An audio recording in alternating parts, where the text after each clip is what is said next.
बिस्मिल्लाहिर्रहमानिर्रहीम। आज हम क्लास फर्स्ट ईयर का लेक्चर नंबर 44 जो है वो शुरू कर रहे हैं। तो एक्सरसाइज आज हमारी है 1.3, 1.2 लास्ट टाइम मैंने कंप्लीट करवा दी थी, तो 1.3 भी बिल्कुल वही कुछ ही है जो 1.2 में हमने पढ़ा हुआ है। तो डायरेक्टली फिर मैं एक्सरसाइज पे जा रहा हूँ। कुछ थ्योरेटिकल चीज़ें इसकी बाकी हैं, तो मैं मोस्ट रेलिवेंट क्वेश्चन जो है पहले करवा के फिर वो मैं बाकी की चीज़ें बताऊँगा आपको। तो question number exercise 1.3 question number 1 अभी मैं स्किप कर रहा हूँ क्योंकि उससे रेलेवेंट कुछ थ्योरेटिकल चीज़ें बताने वाली बाकी है। तो फिलहाल क्वेश्चन 2 देखें। इसमें कहते हैं find the multiplicative inverse of the following complex number. तो मल्टीप्लिकेटिव इनवर्स निकालने के क्वेश्चंस मैंने आपको लास्ट लेक्चर में भी करवाए थे कि ये -3 आयोटा पहला पार्ट है, इसका मल्टीप्लिकेटिव इनवर्स निकालना है। तो आपको गिवन कॉम्प्लेक्स नंबर z बराबर -3 आयोटा दे दिया है। इसको अगर एक्चुअल फॉर्म में लिखें तो रियल पार्ट इसका 0 है। इसको 0 -3 आयोटा लिख लिया, इसे ऑर्डर्ड पेयर में लिख लिया, तो 0, -3 फॉर्म इसकी ऑर्डर्ड पेयर आ जाएगी। तो a अगर कंपैरिजन करें तो 0 आ गया, b देखें तो -3 आ गया इसमें। तो z के इन्वर्स निकालने का फार्मूला मैंने आपको बताया हुआ है, a/a² + b² b/a² + b² होता है इसका फार्मूला। तो z का इन्वर्स बराबर आ जाएगा a की जगह पे फिर 0, a की जगह पे 0 इसका स्क्वायर, जब हम b की जगह पे -3 इसका स्क्वायर आ गया, फिर कॉमा माइनस वैसे का वैसे b की जगह पे -3 फिर 0 आ गया इसका स्क्वायर और b की जगह -3 इसका स्क्वायर। अब सिंप्लीफाई कर लें, ये 0/9 माइनस माइनस प्लस 3/9 यानी 1/3। अब चूँकि क्वेश्चन ऑर्डर्ड पेयर में है तो आंसर भी फिर वापस ऑर्डर्ड पेयर में लिखेंगे। तो ये 0 कॉमा हटा के जमा 1/3 आयोटा आ जाएगा साथ, तो 1/3 आयोटा इसका आंसर आ जाएगा। बहुत ही आसान क्वेश्चन था ये।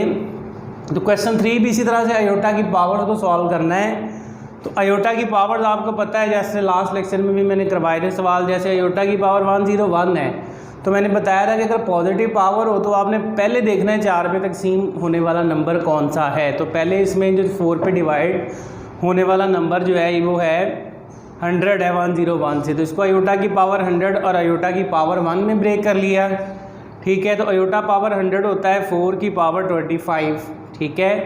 आयोटा पावर 100 होता है 4 की पावर 25, तो आयोटा पावर 4 1 हो गया, 1 की पावर 25 1 हो गया, तो इंटू आयोटा, वैसे ही तो आयोटा इसका आंसर आ गया। तो बाकी तीसरा चौथा ऐसे ही है, दूसरा तीसरा चौथा देख लें। आयोटा पावर -10 है, तो नेगेटिव में पावर हो तो मैंने बताया था कि आप नेक्स्ट देख लें, बाद में 4 पे डिवाइड होने वाला नंबर, जैसे 10 है ना, तो 10 के बाद 4 पे डिवाइड होने वाला नंबर 12 है। तो आप इसको आयोटा की पावर -12 और आयोटा की पावर +2 में ब्रेक कर लेंगे। तो आयोटा पावर -12 को 4 की पावर -3 लिख लिया, आयोटा स्क्वायर आपको पता है -1 होता है। आयोटा पावर 4 1 हो गया, पावर -3 और साथ -1, 1 की पावर -3 1 ही हो गया, साथ -1, वैसे तो 1 × -1 इसका आंसर आ जाएगा, ठीक है। इसी तरह से बाकी के पार्ट्स कर लेंगे। तो क्वेश्चन 4 भी स्किप कर रहा हूँ, ये मैं बाद में करवाऊँगा क्योंकि ये रूटीन से थोड़ा सा डिफरेंट है। तो मैं अभी रूटीन के जो टॉपिक चल रहा है उसके रेलेवेंट क्वेश्चन करवा रहा हूँ सिंप्लीफिकेशन के। क्वेश्चन 5 में भी कह रहा है a/b आयोटा फॉर्म में लिखना है, यानी स्टैंडर्ड फॉर्म में लिखना है। आपने रियल और इमेजिनरी पार्ट सेपरेट करके लिखना है। तो बहुत आसान है, 5 + 2 × -4 स्क्वायर रूट है, तो -4 को लिख लिया -1 × 4, -1 का स्क्वायर रूट अलग, 4 का स्क्वायर रूट अलग, -1 का स्क्वायर रूट आयोटा, 4 का स्क्वायर रूट 2, तो ये 5 + 2 = 4 आयोटा इसका आंसर आ गया। जैसे ये भी देखें, तो इसमें मैंने पहले भी आपको ये बात बताई हुई है कि आयोटा को स्क्वायर रूट से बाहर निकालने, माइनस को जब स्क्वायर रूट से बाहर निकालें तो आयोटा बन जाता है। तो रूटीन में जब सवाल आते हैं तो हम ये बात डायरेक्टली भी यूज़ कर लेते हैं कि माइनस को जब स्क्वायर रूट से बाहर निकालने आयोटा बन जाता है।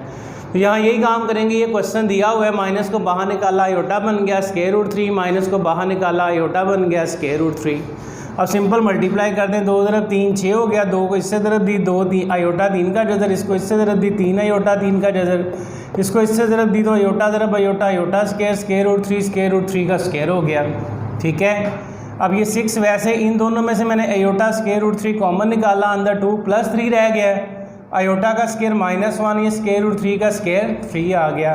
तो ये 6 प्लस ये दोनों को प्लस किया 5 आयोटा √3, दोनों को माइनस किया -3 आ गया, ठीक है। तो 6 में से 3 को माइनस किया 3 आ गया, और ये 5 3 का जजर आयोटा जो है वो इसका आंसर आ जाएगा। तो इस तरह से हम ये वाले क्वेश्चन जो है वो करेंगे। क्वेश्चन नंबर 5 का दूसरा पार्ट, तीसरा भी देख लें, ये डिवीजन वाला है। किसको भी कह रहा है ए जमा बी आयोटा फॉर्म में लिखना है, तो ये माइनस को डील करेंगे। तो माइनस स्क्वायर रूट से बाहर निकला, आयोटा बन गया, ठीक है। अब जैसे अक्सर करते हैं नीचे वाले कॉम्प्लेक्स नंबर के कॉन्जुगेट से मल्टीप्लाई डिवाइड, तो ये माइनस जमा को माइनस में चेंज करके मल्टीप्लाई और डिवाइड कर लिया। अब ये 2 ऊपर वाला इससे ज़रब हो जाएगा, ये ए जमा बी, ए माइनस बी वाला फार्मूला बना, ए स्क्वायर माइनस बी स्क्वायर लिख लिया इसे। तो ये ऊपर वाला वैसे ही, ये 5 स्क्वायर रूट से कट के 5 रह गया, ये आयोटा का स्क्वायर रूट से कट के 8 रह गया। तो आयोटा का स्क्वायर -1 होता है, तो माइनस माइनस प्लस 13। अब 2 को स्क्वायर रूट 5 से अलग, 2 को स्क्वायर रूट 8 से अलग मल्टीप्लाई किया, दोनों के नीचे 13 अलग लिख लिया। तो ये इसका रियल पार्ट, ये इसका इमेजिनरी पार्ट बन गया। तो यही इसका आंसर हो जाएगा ए जमा, यानी ए की जगह ये आ गया, बी की जगह पे ये आ गया।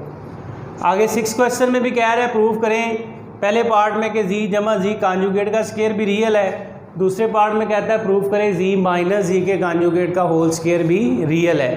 तो लेट कर लिया, चूँकि जी उसने हमें दिया नहीं हुआ है, तो जी फर्ज कर लिया कि ए जमा बी आयोटा है, तो जी का कॉन्जुगेट ए माइनस बी आयोटा होगा। तो जी स्क्वायर जमा जी कॉन्जुगेट स्क्वायर कर लिया, तो जी की वैल्यू ए जमा बी आयोटा, इसका स्क्वायर जी कॉन्जुगेट की value a minus b iota, इसका स्क्वायर आ जाएगा।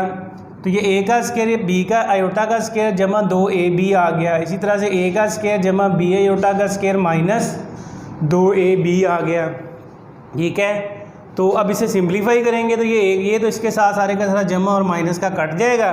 तो ए का स्क्वायर बी का स्क्वायर आयोटा का स्क्वायर, फिर ए का स्क्वायर बी का स्क्वायर आयोटा का स्क्वायर, तो आयोटा का स्क्वायर -1, आयोटा का स्क्वायर -1, तो ये ए स्क्वायर माइनस बी स्क्वायर, ये ए स्क्वायर माइनस बी स्क्वायर बन गया।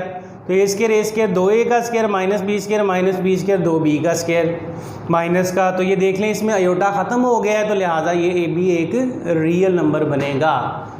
उसके बाद दूसरा पार्ट भी देख लें, जी माइनस जी का कॉन्जुगेट होल स्क्वायर को भी रियल प्रूव करना है। तो जी की वैल्यू ए जमा बी आयोटा माइनस वैसे जी कॉन्जुगेट की value a minus b iota whole square, तो ए जमा b iota minus a minus minus जमा बी आयोटा, तो माइनस ए जमा ए से कैंसिल, तो बी आयोटा 2b आयोटा इसका होल स्क्वायर, तो 2 का स्क्वायर 4, बी का स्क्वायर आयोटा का स्क्वायर, तो आयोटा का स्क्वायर -1 आ गया, तो ओवरऑल -4b स्क्वायर आंसर आया जो कि आयोटा के बगैर है। तो प्रूव हो गया कि ये भी एक रियल नंबर है। तो क्वेश्चन नंबर 7 में भी ऐसे सिंप्लीफाई करने के लिए कह रहा है, जैसे इसकी पावर 3 दी है, कहते हैं सिंप्लीफाई करें। तो सिंप्लीफाई के लिए पहले सिंपल मैंने 2 एलसीएम ले लिया।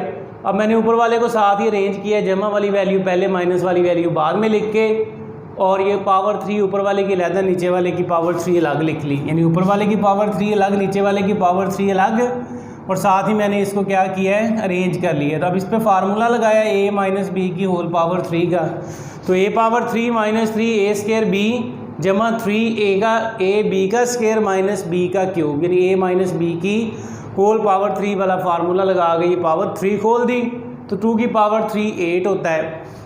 अब इसको मज़ीद सिंप्लीफाई किया, तो 3 के स्क्वायर रूट की पावर 3 अलग लिख ली, आयोटा की पावर 3 अलग लिख ली, तो -3 इधर भी स्क्वायर रूट 3 का स्क्वायर अलग लिख लिया, आयोटा का स्क्वायर अलग लिख लिया, तो ये वैसे ही आ गया, ये भी पावर 3 1 वैसे ही आ गया। अब एक बात देखें, इधर समझा रहा हूँ कि स्क्वायर रूट 3 की पावर 3 है, इसका मतलब होता है स्क्वायर रूट 3 स्क्वायर रूट 3 3 दफ़ा ज़रब होगा।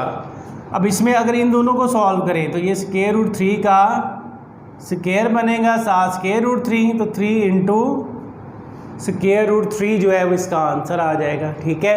तो फिर ये आ जाएगा स्क्वायर रूट 3 की होल पावर 3 का आंसर, ये 3 इंटू स्क्वायर रूट 3 आ गया, पावर इसकी आयोटा की पावर 3 माइनस आयोटा, ये 3 वैसे ये स्क्वायर रूट से कट के 3 रह गया, आयोटा स्क्वायर -1, तो ये भी 3 इंटू स्क्वायर रूट 3 आयोटा, ये -1 आ गया, नीचे 8, तो ये आ जाएगा माइनस, शुरू में 3 into square root 3 iota minus minus जमा 9, 3 इंटू स्क्वायर रूट 3 आयोटा, ये -1, तो ये जमा ये माइनस का कट गया, ये भी वही बन गया जमा माइनस में, और ये जमा में बन गया, कैंसिल हो गया, तो 9 में से 1 गया, 8/8 8 से कट के 1 आंसर आ जाएगा इसका, ठीक है।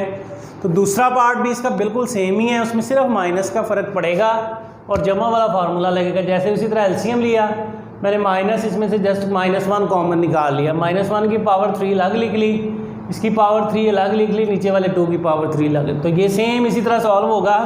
तो इधर माइनस था तो ये एक माइनस जमा आया, तो इधर सारी वैल्यू जमा की आएंगी, इसी तरह से 1 ही इसका आंसर आएगा। तो यहाँ तक आज करेंगे, बाकी फिर इंशाल्लाह हम अगले लेक्चर में डिस्कस करेंगे।